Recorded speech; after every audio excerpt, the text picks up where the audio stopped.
जय भीम, जय भारत. मी सदानंद खिल्लारे. आपण पाहता द बहुजन आवाज. आज 14 जानेवारी नामविस्तार दिन. डॉक्टर बाबासाहेब आंबेडकर मराठवाडा विद्यापीठ म्हणजेच औरंगाबाद विद्यापीठाला डॉक्टर बाबासाहेब आंबेडकर यांचे नाव देण्यात आले. तर आज 14 जानेवारी नामविस्तार दिन म्हणून आपण साजरा करतो. आज माझ्यासोबत आहेत अशोक वानखडे सर. सर, स्वागत आहे आपलं. धन्यवाद. जय भीम, नमो बुद्धाय. तर सर, आज 14 जानेवारी नामविस्तार दिन आपण सर्वत्र साजरा करतो. आंबेडकरी अनुयायी विशेष करून साजरे करतात. तर याविषयीची माहिती आम्हाला आपल्याकडून जाणून घ्यायची आहे. तर पहिला प्रश्न माझा असा आहे की नामविस्तार हा लढा कधी आणि कसा सुरू झाला आणि का लढा करावा लागला आपल्याला? तर सर, हा नामविस्ताराचा 30वा वर्धापन दिन आहे. तर नामविस्तारासाठी अनेक संघर्ष करावा लागला. 1972ला या नामविस्ताराच्या पूर्वी दलित पॅंथर नावाची संघटना स्थापन झाली. ती याच्यासाठीच की या महाराष्ट्रामध्ये स्वातंत्र्यता, समता, बंधुभाव नांदावा आणि कुणावरही अन्याय अत्याचार होऊ नये. आणि पुढे 1974मध्ये मराठवाडा विकास आंदोलनामध्ये नामांतराची मागणी होऊ लागली.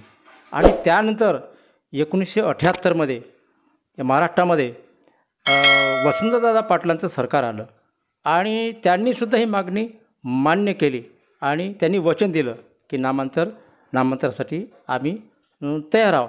परंतु त्यांचं सरकार बदलल्यानंतर समोरचं सरकार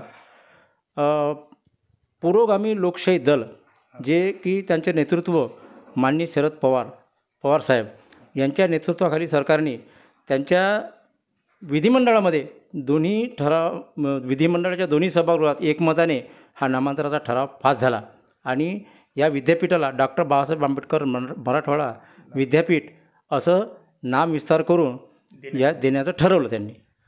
तर वसंतदादा पाटील यांचे सरकार असताना ह्या विद्यापीठाला डॉक्टर बाबासाहेब आंबेडकर नाव देण्यात यावे अशी सूचना आली आणि असे ठरवले होते. त्यानंतर माननीय शरद पवार यांच्या नेतृत्वाखालील सरकार आले. त्यांच्या सरकारने सुद्धा विधिमंडळाच्या दोन्ही सभागृहामध्ये हा ठराव पारित केला आणि औरंगाबाद विद्यापीठाला डॉक्टर बाबासाहेब आंबेडकर नाव देण्यात यावे असे दोन्ही सभागृहामध्ये पारित करून घेतले. तर मग पारित तर दोन्ही सभागृहामध्ये झाला. तर मग या नामविस्तारासाठी अडथळा काय आला किंवा या नामविस्ताराचा संघर्ष कसा होता? अडथळा हा आला की जे मनुवादी लोक होते त्यांना ही घटना पसंतच नव्हती. त्यांना असं वाटत होतं की वर्चस्वाच्या स्वरूपात म्हणजे ही गोष्ट कायम राहावी आणि ह्या बहुजनांना मराठवाडा विद्यापीठाचं नामांतर झालं नाही पाहिजे. आणि त्याविरुद्ध त्यांच्यामध्ये एक विषमतावाद निर्माण झाला आणि त्यामुळे हा संघर्ष पेटला. त्यांना हा म्हणजे नामांतर विस्तार किंवा मला नामांतर ही गोष्टच त्यांना मान्य नव्हती. थोडक्यात औरंगाबाद विद्यापीठाला डॉक्टर बाबासाहेब आंबेडकर यांचे नाव देणे ह्या इथल्या मनुवादी व्यवस्थेला मान्य नव्हते असं सरांचं म्हणणं आहे. तर नेमकं अडथळा म्हणजे कोणी विरोध केला आणि कसा विरोध केला याबद्दल जर थोडं सांगता येईल तर? तर याला अडथळा त्या भागातील मनुवादी व्यवस्थेनेच अडथळा केलेला आहे. कारण त्यांना जातीय व्यवस्था टिकवायची होती आणि त्यांना म्हणजे बाबासाहेबांच्या विचारधारेलाच त्यांचा मुळातून विरोध होता.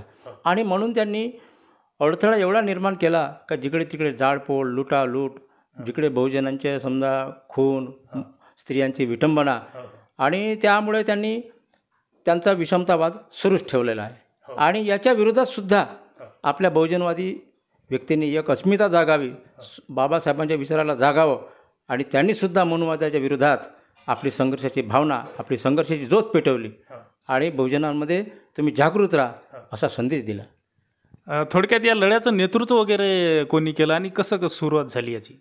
तर याचं नेतृत्व म्हटल्यानंतर बहुजन चळवळीतील ज्या काही सर्व संघटना होत्या आणि विशेष म्हणजे नागपूरचे माननीय जोगेंद्र कवाडे सर त्यावेळी दलित मुक्ती सेनेचे सरसेनापती होते आणि विशेष म्हणजे ते लाँग मार्चचे प्रणेते होते. त्यांनीसुद्धा एक लाँग मार्च काढला लाखोच्यावर लोकांच्या संख्येने. हा लाँग मार्च नेमका कुठून निघाला आणि कशा प्रकारचं याचं स्वरूप होतं? तर हा लाँग मार्च हा नागपूरपासून तर औरंगाबादपर्यंत निघाला आणि त्यांनी त्या प्रदेशातील अनेक लोकांना, बहुजनवादी लोकांना जागृत केलं, आवाहन केलं आणि त्यांच्या मागे लाखो जनता सम्मिलित झाली आणि त्यांच्यामध्ये बाबासाहेबांची भावना जागृत होऊन संघर्षासाठी ते लोक तयार झाले आणि बलिदानासाठी सुद्धा तयार झाले की बाबासाहेबांचं नाव या मराठवाडा विद्यापीठाला भेटलंच पाहिजे आणि अशा रीतीने ह्या संघर्षाला सुरुवात झाली. त्यावेळेचा हा जो लाँग मार्च होता हा भारतातील सर्वात मोठा लाँग मार्च होता अशी आपल्याला माहिती मिळते. तर हा साधारणतः लाँग मार्च नागपूरहून औरंगाबादकडे जाणारा होता. तर हा लाँग मार्च निघत असताना सामान्य जनतेमध्ये याविषयीची काय भावना होती? तर सामान्य जनतेमध्ये याविषयी म्हणजे त्यांच्यामध्ये रक्ताचं स्फुरण चढलं होतं की त्यांना असं वाटत होतं की बाबासाहेबांनी आम्हाला या जीवनामध्ये स्वाभिमान, प्रेरणा आणि क्रांतीची ज्योत आमच्यामध्ये पेटवली. साधे हे लोक आमच्यासाठी जे नावासाठी सुद्धा नावसुद्धा बाबासाहेबाचं ह्या विद्यापीठाला देत नाही. त्यामुळे लोकांमध्ये चिड निर्माण झाली की बाबासाहेबांचं नाव ह्या विद्यापीठाला मिळालंच पाहिजे. जीव गेला तरी चालेल, बलिदान झालं तरी चालेल आणि लोकांमध्ये एक संघर्षाची भावना निर्माण होऊन नामांतरासाठी सर्व जिकडे तिकडे लाँग मार्चच्या चळवळीतीलच नाही तर अख्ख्या महाराष्ट्रातून लोकांमध्ये, बहुजनांमध्ये प्रेरणा मिळाली आणि संघर्षाची ज्योत पेटली. तर नागपूर येथून निघालेला लाँग मार्च औरंगाबाद येथे जाणार होता आणि हा संघर्ष भरपूर दिवस चालला आणि सर्व आंबेडकरी अनुयायींनी या लढ्यासाठी वाहून घेतले. तर शेवटी औरंगाबाद विद्यापीठाला डॉक्टर बाबासाहेब आंबेडकर यांचे नाव देण्यात आले. तर हे कधी घडलं? तर हे घडण्यासाठी एकूण 16 वर्षाचा कालावधी लागला.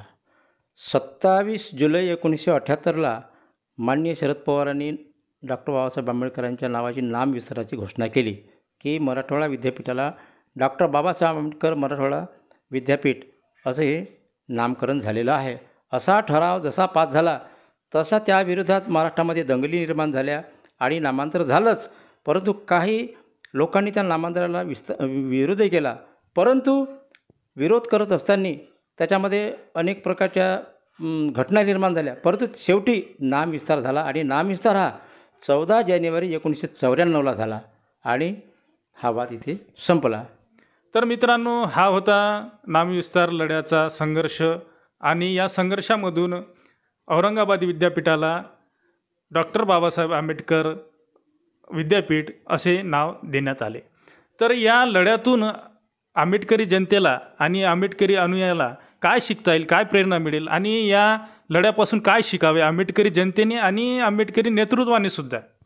तर ह्या लढ्यापासून फार महत्त्वाचा संदेश घेण्यासारखा आहे की बाबासाहेबांनी ज्या शून्यातून जे विश्व घडवलं आणि क्रांती घडवली त्या बाबासाहेबांच्या क्रांतीला जागृत करणे आणि स्वतःमध्ये अस्मिता, स्वतःमध्ये स्वाभिमानाची भावना जागृत करणे आणि स्वाभिमानाची जागृती करून यापुढे तरी समाजावर अन्याय अत्याचार होणार नाही, समतावादी समाज निर्माण होईल आणि कोणावरही अन्याय अत्याचार होणार नाही यासाठी सर्वांनी प्रेरणा घेणे आवश्यक आहे. आणि त्यामधूनच आज जे अनेक प्रश्न निर्माण होतात, आज संविधानावर घाला घातला जात आहे, तर यामधून आपल्याला प्रेरणा अशी घेता येईल की संविधानाचं आपण रक्षण केलं पाहिजे, लोकशाहीचं रक्षण केलं पाहिजे आणि कोणावरही कोणत्याही बहुजनावर अन्याय अत्याचार होणार नाही याची प्रेरणा ह्या लढ्यापासून मिळते. आज 14 जानेवारी डॉक्टर बाबासाहेब आंबेडकर मराठवाडा विद्यापीठ नामविस्तार दिन.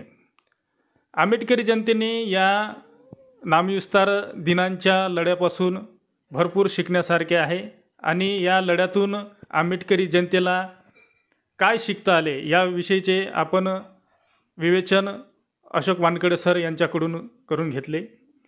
सरांनी फार चांगली माहिती आपल्याला याविषयीची दिली. धन्यवाद सर. तर मित्रांनो, हा होता डॉक्टर बाबासाहेब आंबेडकर औरंगाबाद विद्यापीठ नामविस्तार दिनानिमित्त व्हिडिओ. आपल्याला हा व्हिडिओ कसा वाटला कमेंट करून जरूर कळवा. तोपर्यंत धन्यवाद. जय भीम, जय भारत.